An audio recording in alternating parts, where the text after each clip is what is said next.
Hello and welcome to another My Tunes podcast with me, Marc Tyley, right here at manxradio.com. Marc Tyley, the nation's station, Manx Radio. My Tunes guest this week may well have taken your photograph. If you've been on the Isle of Man a wee while, sometime since 2005, you might have done. Because, for many years, that's exactly what she did. Took wonderful photographs. And is doing something else now. But we'll talk about that later. Please welcome to My Tunes, Marianne McCourt. Thank you for coming in. Thank you very much for asking me. It's exciting. And, I'm curious as to where you're going to take me. Well, it's just going to be a rock and roll adventure. Looking at your music choices, it's going to be a brilliant week. I love the diversity of the music, but it is quite rocky. Would you say you're a rock chick? I think I might be a bit on the quiet looking at this. I've had real trouble picking out the music, of just trying to narrow it down to 4 songs. So I think a lot of early memory stamps are more rock orientated. Yeah. Well, I think they're brilliant. Fabulous choices. I tell you now, do not miss the podcast. I know it's miles away. It's not happening till Thursday because there's some full-length versions of stuff. You won't get all of it during the week, but on the podcast you will. So just trust me. Go for the podcast on Thursday afternoon. Before we get there, let's have you growing up. Now, not born in the Isle of Man, came across in 2005, but born in London. Yeah, I was born in London. And I'm not sure I like the idea of you telling me to grow up. I think it's a great thing never to grow up. But I was born on the outskirts of London and then moved down to Devon when I was about 5 with Mum and Dad. Then we moved to Guernsey and I went to school there. So I've got lots of old school buddies in Guernsey. Then Mum and Dad divorced when I was about 21, having done a photography degree up in Walsall, Birmingham.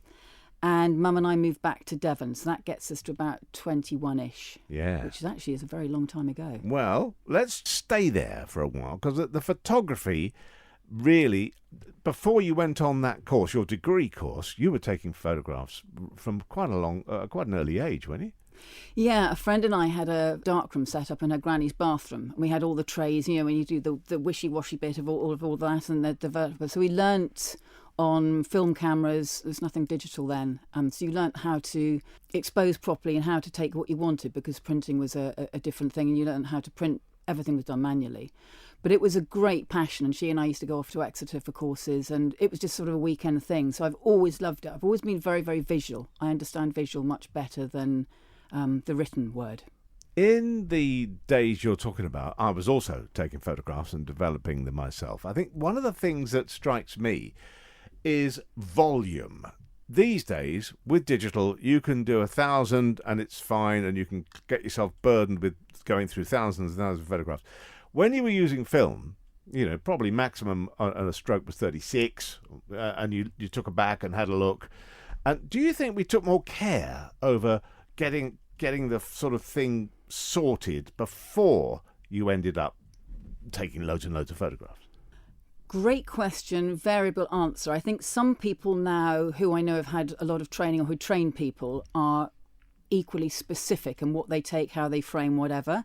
But it is very easy because it's completely free to go out and shoot a million crappy photographs as opposed to take one. I remember a guy teaching me during the TT, and he said, why people have got the speed on and you could take 20 or 30 in a few seconds. He said, why do you want to take 30 crap photographs, Marianne? Just take one good one. This is how you do it. And it was such a blessing to be taught by him a lot about TT photography.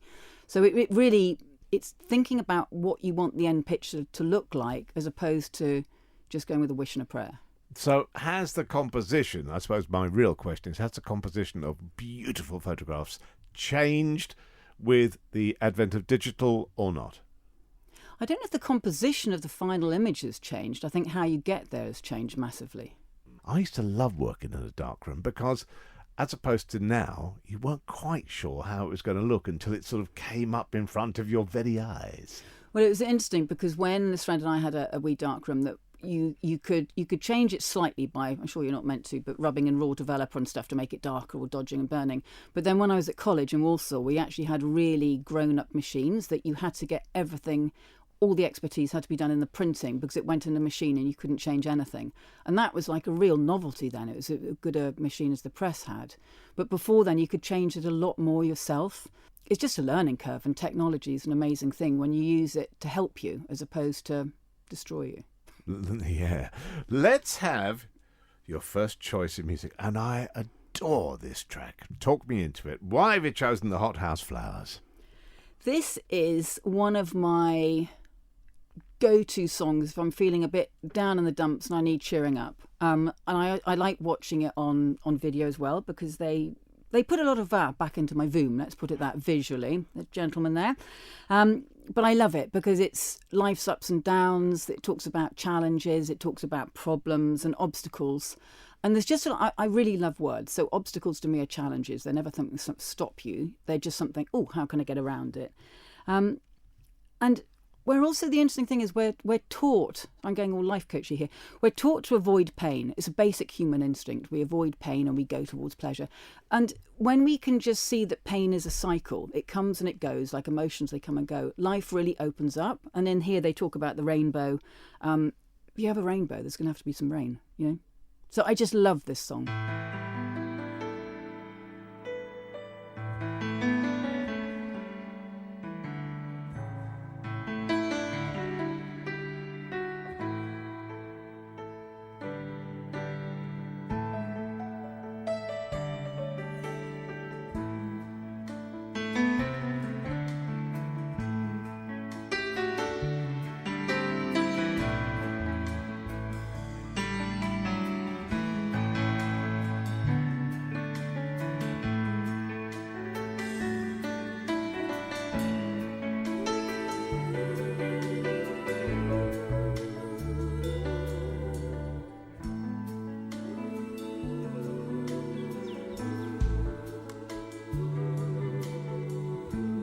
I can see clearly now the rain is gone. I can see all obstacles in my way. Gone are the dark clouds that had me blind. It's gonna be a bright, sunshiny day.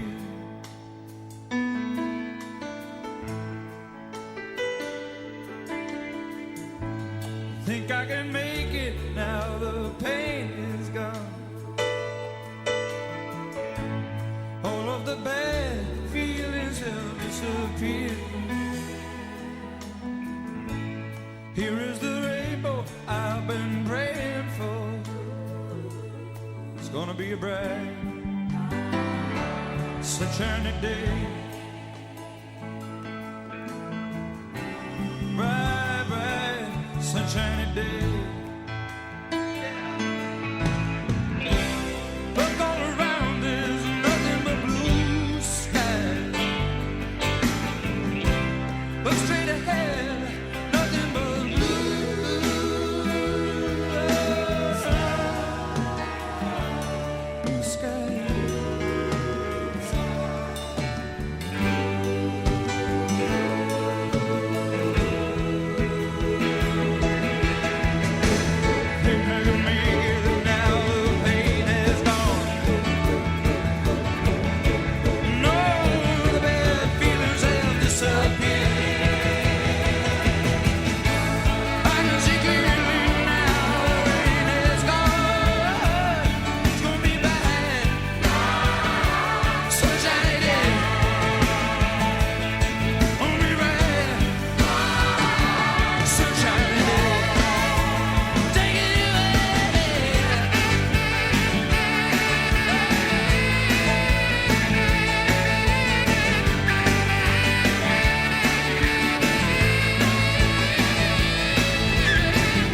On my tunes this week, my guest is Marianne McCourt, who for many, many years was taking pictures of a lot of things that moved and some that didn't across the Isle of Man.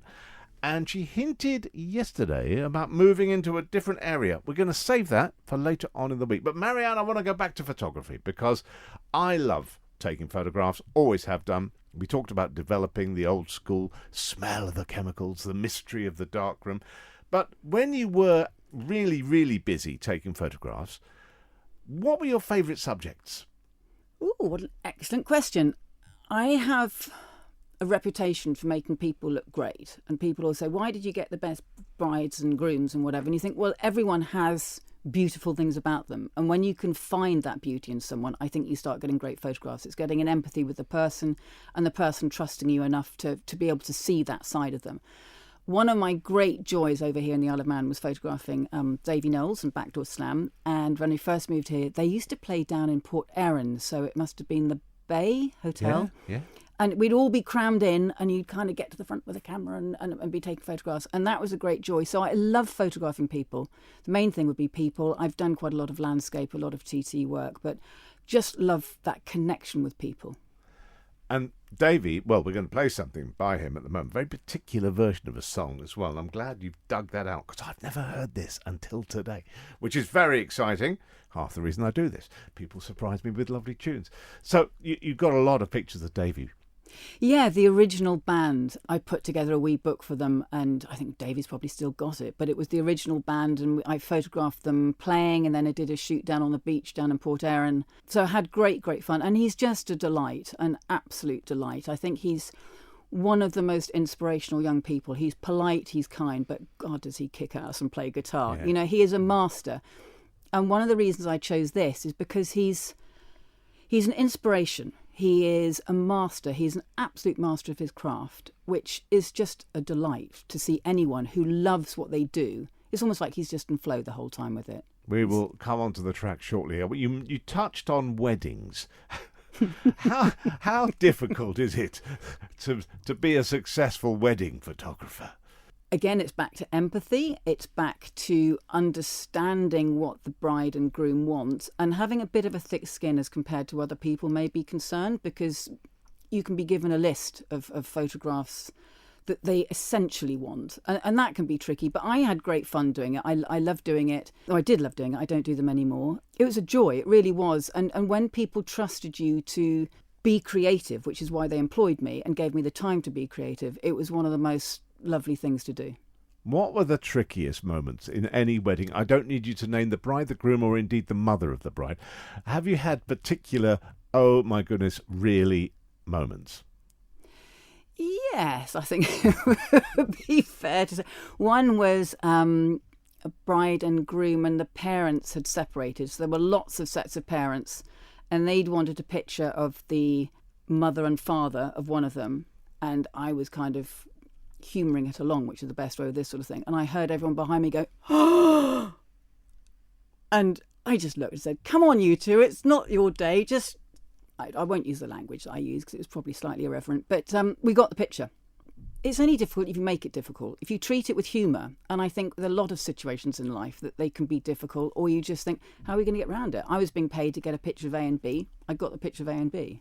It's all about communication. I would arrange with them how long we'd have between A and B. Some extraordinary Australian photographers, American photographers actually take the bride and groom away for about 2 or 3 hours between the wedding and the reception, which wouldn't work over here. But I think most things in life are about communication. If you say, if we got an hour, if we're going to do this, it's going to take an hour, and they say we only want to be half an hour, then you have to say, okay, what can we compromise on? So as with many things, it's about communication. I went to a Canadian wedding where that happened. I had no idea what was going on. Then they went for 3.5 hours, including a boat ride. And I didn't even recognise them when they came back. They probably didn't recognise you, but there we go. You know, that was that. So Davy Knowles, we talked about him. We talked about these days. Tell me about the specific version of this cracking track coming up for air. I love it because it is just Davy at his best. He went from playing over here to being at one level, and then he just got elevated. It was just blown out the water. I mean, just extraordinary talent. utterly inspired by him.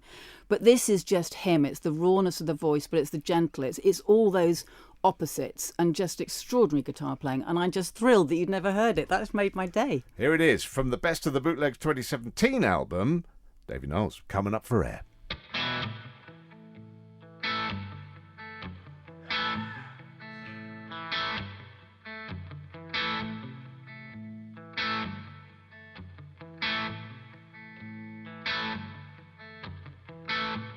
Fell by the wayside, tired and lost. Was born with a heart just as cold as the winter frost. Praying for a miracle, praying for change, praying that the day I stop don't start all over again. And I'm coming up for it. Only God knows where. And I'm coming up for it. Only God knows where. And I'm coming up through that. But there's nothing there.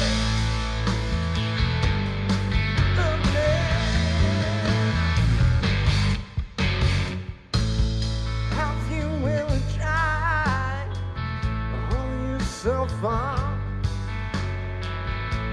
The only thing you think hold you ain't strong enough.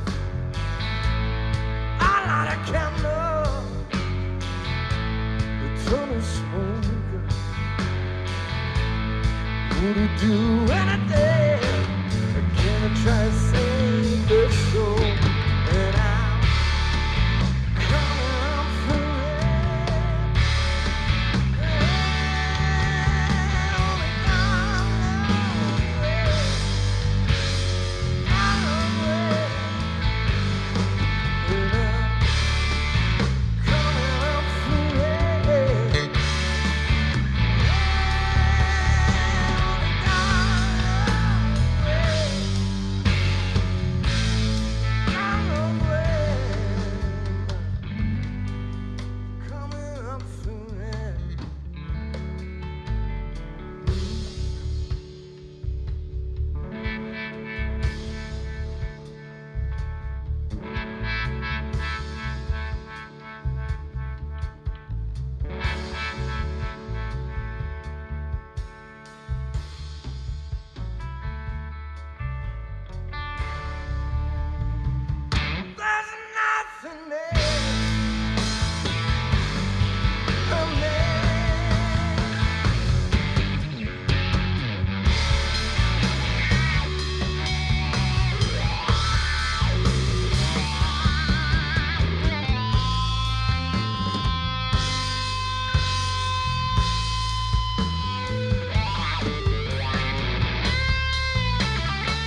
right now. I've done my best I could. And I'm coming up through it.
Thank you very much, thank you.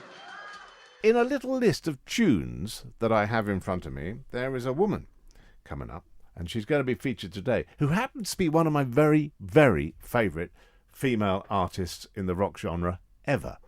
Marianne, women in business, women in rock. I know we're going to talk quite a bit about personal development and life coaching. How are things going? This is a very big question. How are things going for women in 2023? That is a huge question. Yep. I think that there is a seed change happening for good, and I think there's a lot of things going on that aren't working that well as well. I think that there's an awareness amongst women about a power, an innate power we have, that frequently isn't used. And I think that men and women actually are conditioned to believe that we don't have the power to change things. It's just the way we've been brought up. And I think there's an awful lot of things going on which are really exciting about realising that if you tap into your own power, which is a very, very personal thing, there's so much we can do, even if everyone around us tells us that we can't do it, or that we shouldn't do it, or that we shouldn't dare to dream we can do it. And I think this does apply to men as well, because sometimes I think it just applies to everybody. Whoever we are, we have to get out of this conditioning, oh, you can't do that, you shouldn't do that. Why the hell do you think you can do that?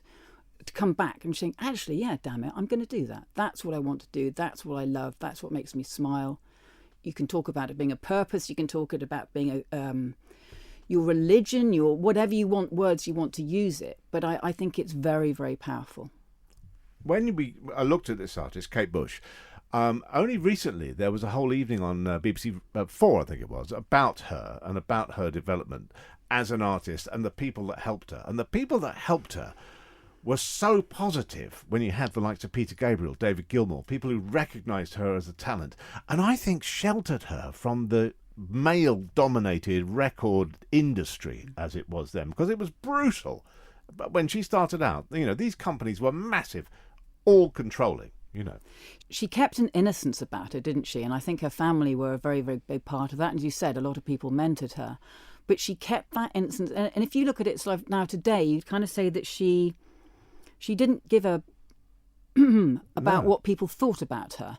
She did her own thing. She was extraordinary. I mean, she was off the wall to begin with, wasn't she? There was nothing else. And, I remember first seeing her and I thought, what the heck is going on?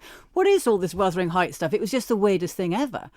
But I think she had that innate power and that innate belief in herself, which was championed. And that, I think, is just magical, absolutely magical. When she was performing as well, I mean, she did study dance. She studied mime and the whole image thing. But it was very natural. I know it was bonkers, but it was incredibly natural. Yeah, and incredibly feminine. When I was looking at a balance to some of these very rocky tracks, the words that came up for me were exquisite feminine. There's something about her that, although she was, as you said, in the genre of rock, but very, very feminine and very powerful, that beautiful mix where you get the opposites of words of fierce and feminine and gentle but strong. And I just love that dichotomy. And I just love the way she stayed true to herself. Now, tomorrow we're going to talk about life coaching and your involvement in personal development. But just before we play Kate Bush, which doors still need to be kicked open for women in our lives today? Another enormous big question. The doors that keep us stuck are the doors that are in our head. There's a story about a fly who's bashing into a glass window, and he eventually dies because he's bashing into it. And there's a door right next to it. If he'd just flown a little bit further, he'd have gone out. And there's a big old story about this fly. If we want to change something, I believe that we all have the power to look at how we want to do it. So to answer the question, if you want to open a door, whether you're whatever sex you are, open it. Work out how you can open it. The only person that's keeping it stuck is probably what's going on in your head and your belief that you can't change it. So to actually open the doors, once we work out that the reason the door is shut is because we've shut it, in most of the cases, it's just having that belief in yourself that you can do something. And you don't have to open a door and smash the wall down. You could just maybe turn the handle a wee bit. Sometimes we get so scared because it seems such an enormous thing as how we're going to open the door. Just walk towards it. That's the first step. I think sometimes we look at things as too big. If we just look at it as a challenge, if you came up to a door and there was a key in it, what would be the first thing you did? You tried the key. Yeah. And that could be the first thing that actually allows you to move forwards. Thank you. You're welcome. Let us go back and let us play something from Kate Bush. What are we going to have? We are going to have This Woman's Work, which I just think is one of the most extraordinary tracks. And one of the lines in this, or some of the lines, is all the things we should have said and we didn't, all the things we should have done and we never did. So it really tugs on your heart. If there's things you want to say, things you want to do, just decide you're going to do them and take the first step.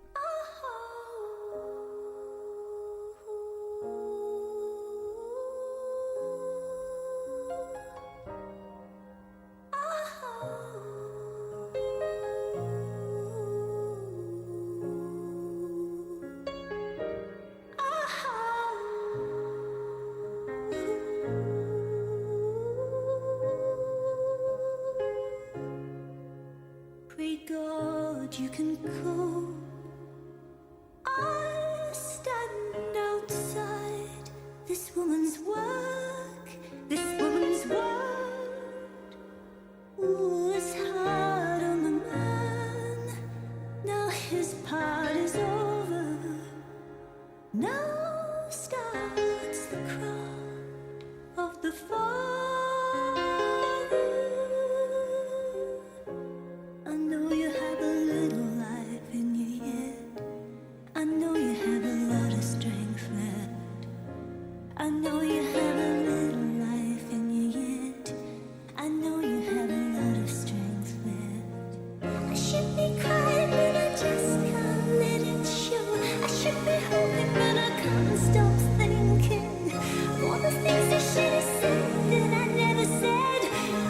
things we should have done that we never did.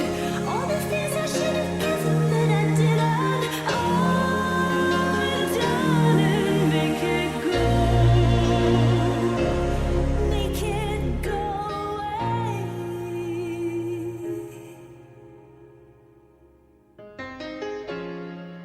Give me these moments back.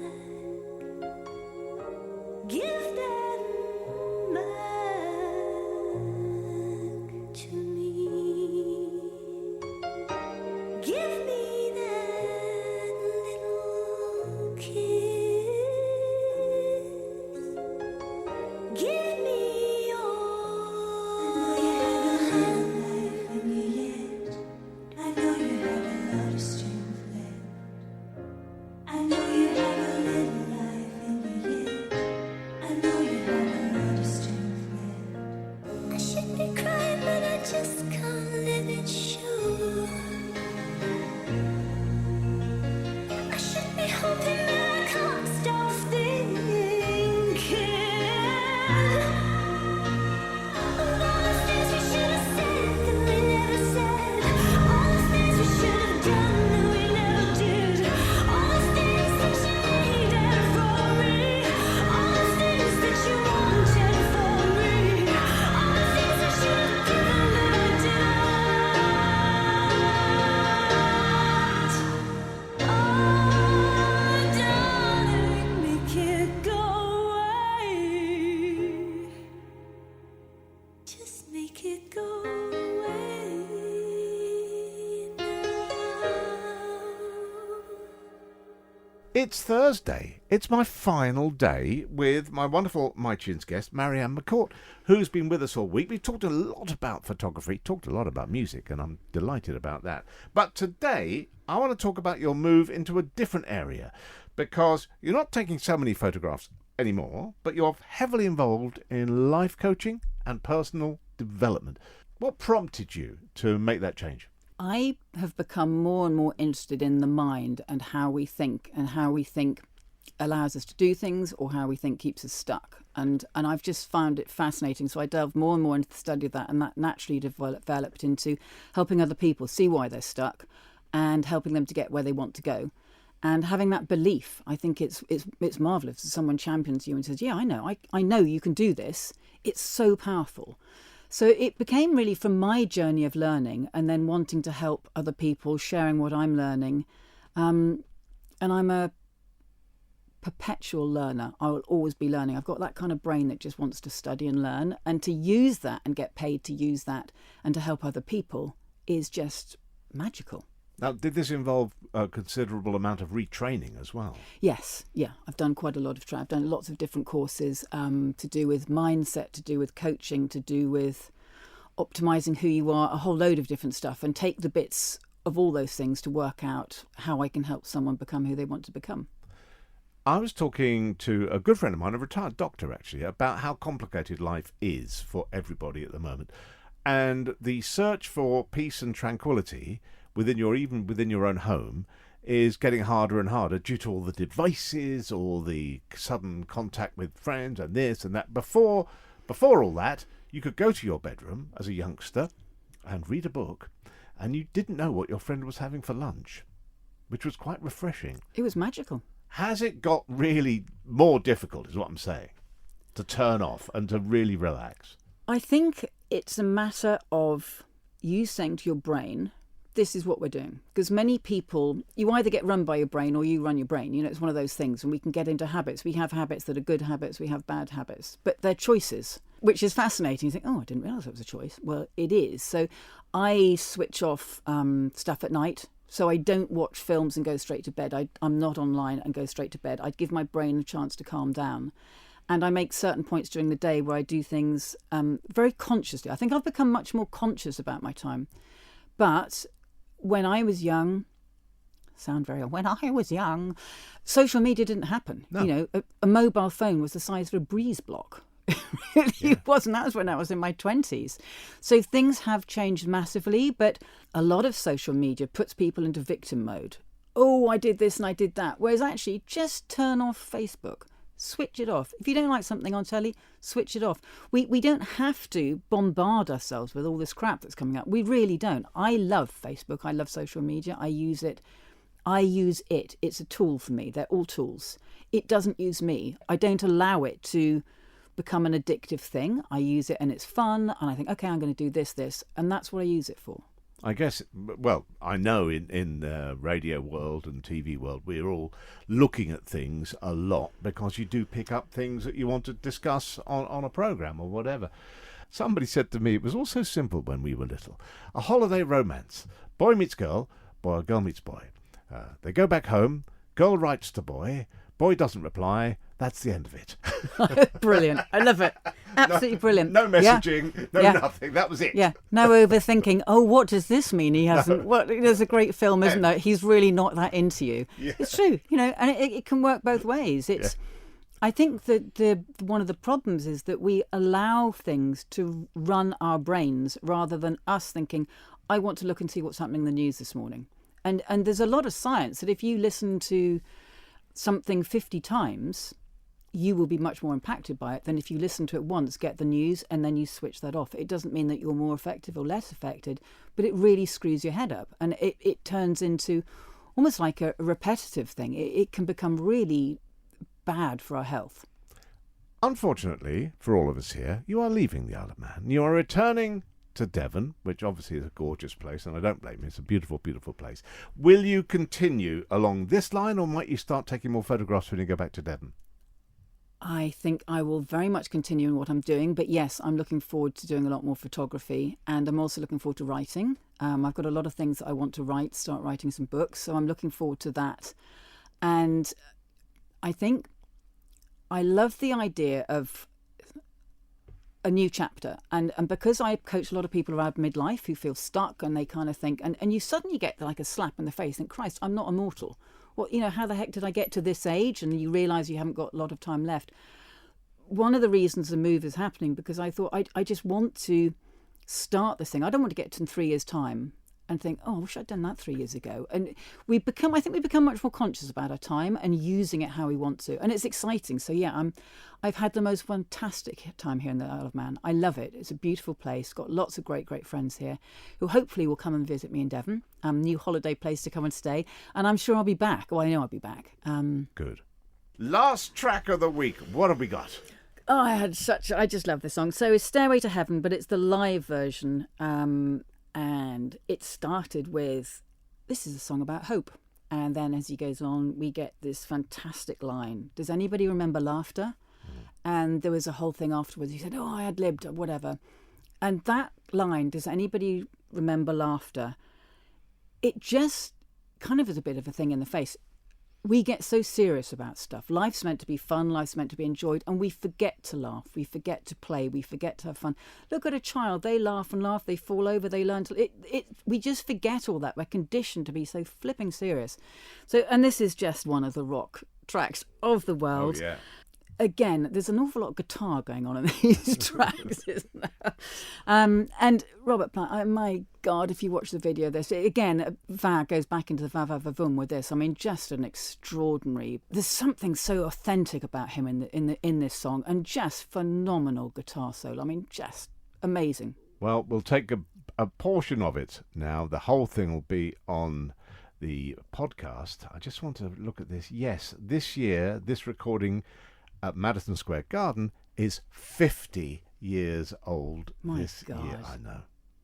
That makes me feel... I don't know what it makes me But feel. neither of us were there, so that's No. fine. That's fine. Exactly. And it is an absolute classic version. And yeah, it's just fabulous. It's a smile. It's a feel-good version. Marianne, thank you for being on My Tunes and safe travels. Thank you. I've loved being here, and thank you for asking me. I think this is a song of hope.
and she's buying the stairway to heaven.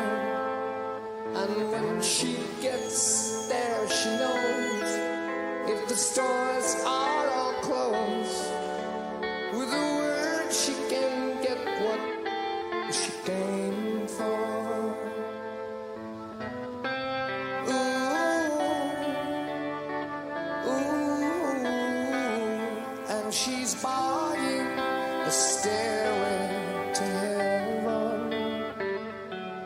There's a sign on the wall, but she wants to be sure, 'cause you know sometimes words have two meanings. In a tree by the brook, there's a songbird who sings. Sometimes all of our thoughts are misgiven, and I think you can see that.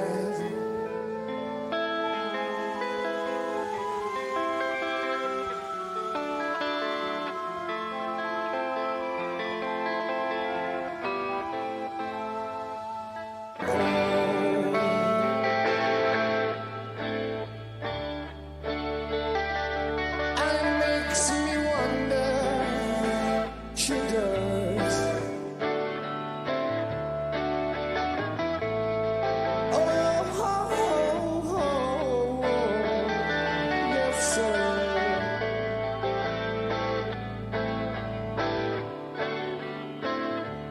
There's a feeling I get when I look to the west, and my spirit is crying for leaving.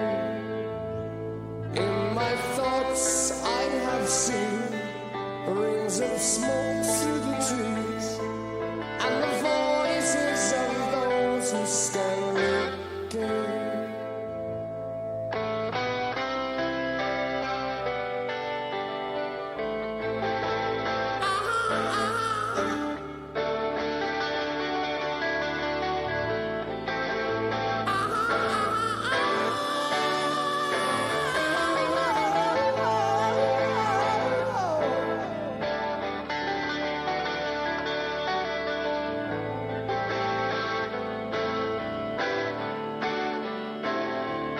And it's whispered that soon, if we all call it true, and then the Bible will lead us to reason, and a new day will go for those who stand long, and the forests will echo with laughter. Does anybody remember laughter?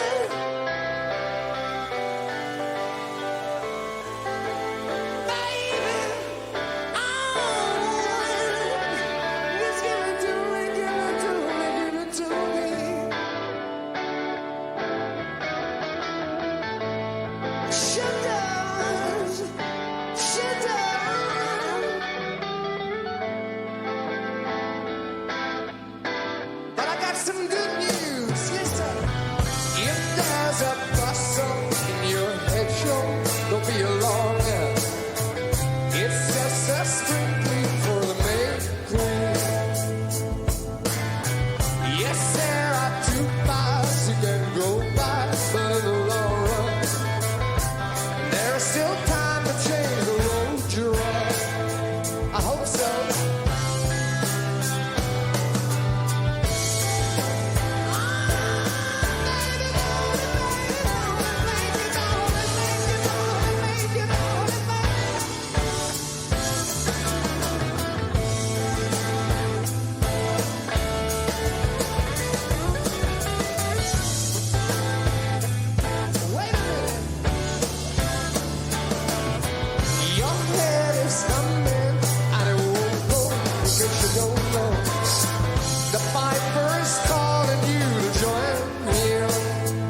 stairway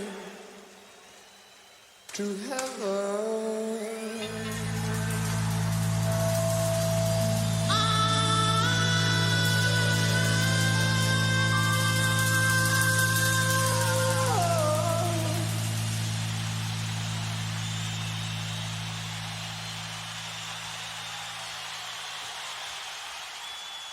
Marianne McCourt, what a My Tunes selection.